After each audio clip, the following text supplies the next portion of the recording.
பிறந்த வந்து தேக சுகத்தில் கவனம் காட்டு வழியில் பயணம் கங்கை நதிக்கு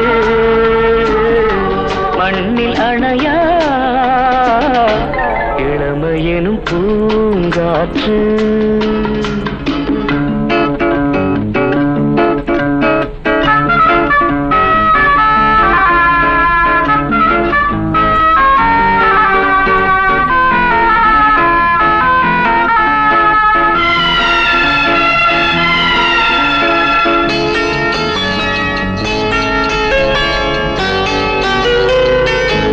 அங்கம் முழுதும் பொங்கும் இளமை இதம் பதமாய் தோன்ற அள்ளி அணைத்த கைகள் கேட்க நினைத்தாள் மறந்தாள்